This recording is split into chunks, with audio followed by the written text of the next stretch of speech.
Hello, Zach Murphy here. Thank you so much for taking the time to tune into my channel today. Today I want to do a brief teaching on God's power and the importance of recognizing God's power in our lives.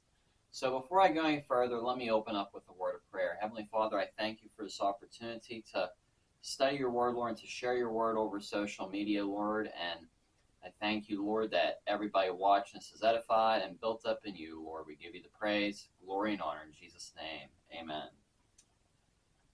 So think about how much the world we live in today runs off power, runs off electricity. You know, you turn the light on in your house or in your room or wherever, you expect it to come on. You expect, things to work when you hit the power button, maybe on a computer or whatever it is. So much of our world today relies on power. There's many things that we take for granted that rely on power. Just think, if the power goes out on a very cold winter day or in the middle of a hot summer, without heating and air conditioning, it can be very difficult to live through. We are very blessed to have electricity to be able to do the things that we have to use in life. But for the Christian, we also have to understand God's power operating in our lives. And so much of the church today in America doesn't really grab a hold of or recognize the power of God, the power that is available, the power that we have in the name of Jesus Christ. And I just want to share a few scriptures with you from Hebrews chapter 1, verse 3. And it says, here, this is in the Amplified, it says, in many separate revelations, each of which set forth a portion of the truth. And in different ways, God spoke of old to our forefathers and by the prophets. This is verses 1 through 3,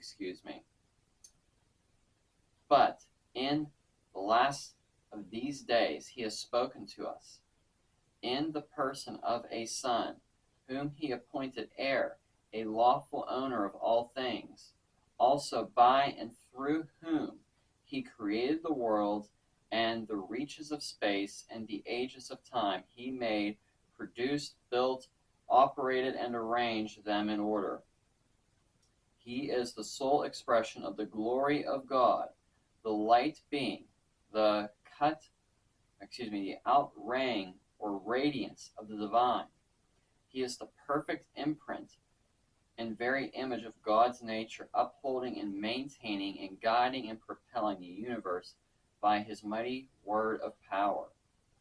When he had offered himself, accomplished our cleansing of sins and riddance of guilt, he sat down at the right hand of majesty on high. This is so powerful when we realize the power of Jesus Christ. He upholds power. And we see here that the worlds were created through him. Jesus Christ, he is the Logos, the Word of God. He is the Word of God manifested in the flesh. He was with the Father in the very beginning. John chapter 1 tells us that in the beginning was the Word was with God, the Word was God. That points us to Jesus, the Son of God, the Logos. He is the Word of God. And even in Revelation, it tells us that Jesus has a name, the Word of God. So, the Christian is somebody who truly and fully depends upon the power of God and realize that God holds all things together in life. All things together. It tells us here that he is Jesus. He is the sole expression of the glory of God, the light being, the radiance of the divine. He is the perfect imprint of God's image, and we are to be people that are to be Christ-like, because Jesus Christ is the perfect, very image of God's nature displayed in this earth. And us as mankind, we possess, we are made in the very image of God. Obviously not all mankind is saved. Not all mankind is, born again. But Jesus Christ, he came. He was the perfect man. He was the man. He came, lived a perfect life.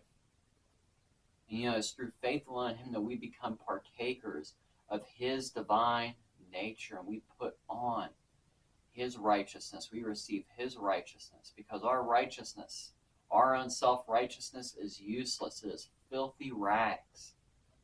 But his righteousness is so perfect. His righteousness is so perfect. And we just have to realize the power that is truly in Christ, because so often Christians try to, make a bunch of behavior modification changes in their life, and, in doing so, they're operating in the flesh. You got to operate out of the spirit man, the newly created spirit man in Christ Jesus, because that's where the Holy Spirit will partner with you to bring about changes in your life, to bring about godly character and all the fruits of the Holy Spirit that the Apostle Paul talks about. It's so vitally important that we are people that depend upon his power. We need to realize the power that was in Christ. The same Spirit that rose Christ from the grave lives and dwells inside of us.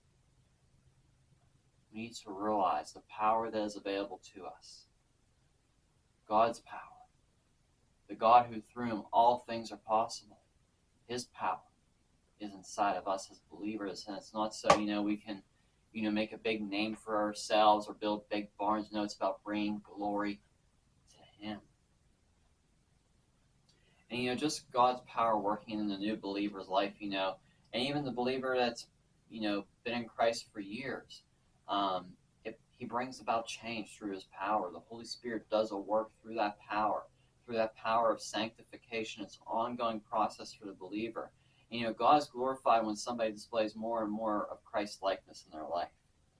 In Luke chapter 24, verse 49, it says, "And behold, I will send forth upon you what my Father has promised.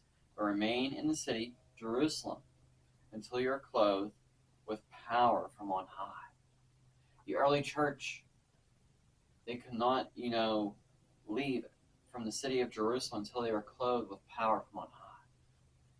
The early church had to be clothed with power from on high. And, so often, we boast about all of our programs and churches, but are we boasting about the power of God operating in our churches today? It's great to have programs. Programs have their place. But if we don't have the power of God operating in our churches today, we are missing it. We are missing it. The early church, they had to rely on the power of the Holy Spirit to live the Christian life. And through the powering of the Holy Spirit, the early church, they turned the world upside down. They turned the world upside down. And, the church today, and I'm not saying all churches, but I'm saying just looking at things, we have well-known pastors who will get on CNN and be interviewed, and they can't even answer the most basic biblical questions. They'll say, "I don't know," when the Bible is very clear about everything. The Bible is very clear. There's a pastor that went on television who was interviewed on CNN or wherever it was, I forget, and couldn't give an answer on certain issues biblically. The power of God, when the power of God is operating in people's lives, he will give us the power to stand for the truth. He'll give us the power to proclaim the truth. We need to realize that. We need to walk in that power. In Acts chapter 1, verse 8, it tells us, "But you will receive power when the Holy Spirit has come upon you." It's Jesus speaking here before the ascension. "And you will be my witnesses in Jerusalem, and in all Judea and Samaria, and to the end of the earth." Again, we know the story about the day of Pentecost, when the early church, they were gathered together in one accord. They were gathered in one accord. Just what happens when we're gathered in one accord with other believers, whether it's in our church or a small group at home or whatever it is. When we're gathered together in one accord, God will meet us there.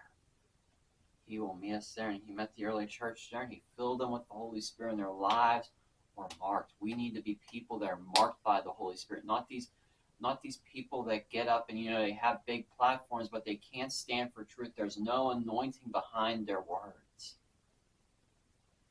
We need anointed preaching in this day we are living in. These TED Talks on your best life now are not going to cut it for the problems that this world is facing, for the problems that are within America right now with, issues of marriage or issues of, people being confused about their identity. All these things, we need anointed preaching in our churches today.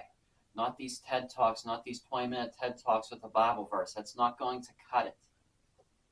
That's not going to cut it. And it's not what God wanted the church to be.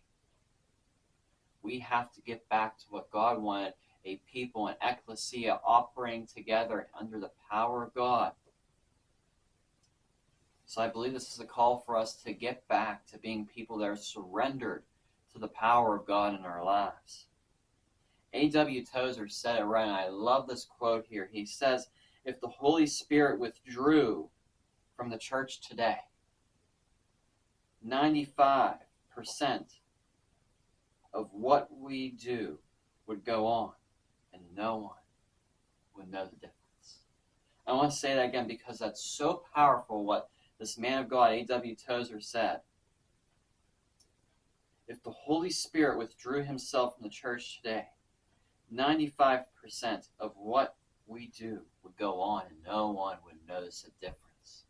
We've been relying on all these programs, on all these gimmicks in the church, on, these smoke machines in the church. And yeah, sure, some of these things have their place.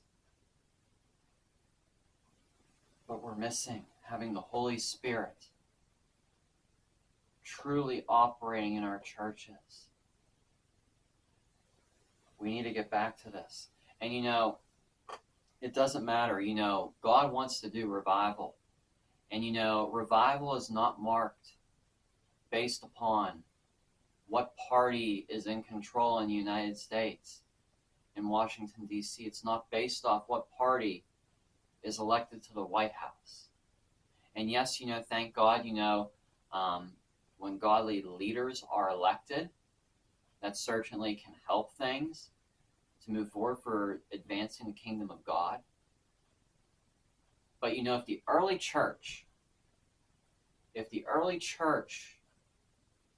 declared that revival was only when, a certain person, whether saved or not, was elected to power, we wouldn't have what we have in the New Testament today.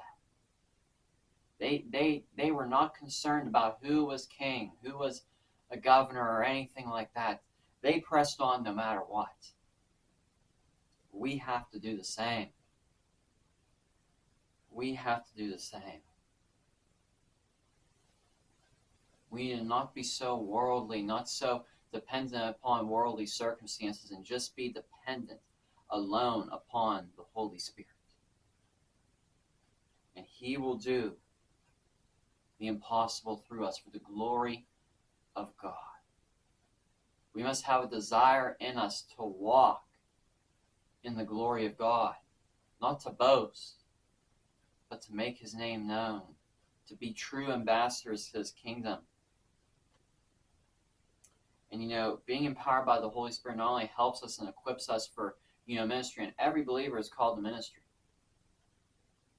We are called to be ambassadors through Christ. Number one, you may not be very well with maybe presenting the gospel at first, but you can simply present the gospel by living a godly life. It's as simple as that. And the Holy Spirit will equip us to do that. The Holy Spirit will give us boldness to stand for the truth. It's so powerful when we realize the power of the Holy Spirit. Romans chapter 8, verse 26 says, likewise, the Spirit helps us in our weaknesses. For we do not know what to pray for as we ought, but the Spirit Himself intercedes for us with groanings too deep for words. Just depending upon the Holy Spirit to make intercessory prayer through us. You may be dealing with a situation in life and you do not even know where to begin to pray. Just ask the Holy Spirit to lead you, and He will lead you. He is faithful. So ask ourselves today. I want us to ask ourselves, are we relying on the Holy Spirit to equip us in every area of life? Or are we relying upon our own strength in the flesh? Let us give more and more into the Holy Spirit. He will be there to also comfort you and equip you. He is the teacher who leads you into all truth. So it's so important that we are people that are totally dependent upon the Holy Spirit, because for us to do what God has called us all to do, you cannot do it apart from the Holy Spirit. You might be able to get certain things done with some zeal that you conjure up yourself. But when the Holy Spirit is upon you, you will be able to pace yourself to move forward, because some people, when they run their race, they start off so fast in the beginning, they don't pace themselves in the beginning, they burn out. We don't want to burn out. We want to pace ourselves, and the Holy Spirit will help us live a balanced life, because there are so many things in this world that will try to consume us. So let us close in prayer. I just want to pray specifically for us to walk more and more in the power of God and the power of the Holy Spirit. Heavenly Father, I thank you for everybody that's watching us, Lord Jesus, and I thank you, Lord, that we are a people that are empowered by your Spirit, Lord, for the places we have neglected, Lord. I thank you, Lord, that you're revealing those places, Lord. Help us to surrender to your Spirit's power, Lord, in our lives, Lord, for your glory. Let you radiate through us more and more in a new way, Lord. We give you the praise, the glory, and honor. In Jesus' name, amen. Once again, thank you for watching us. God bless you. Have a great week, and be sure to hit that subscribe button down below.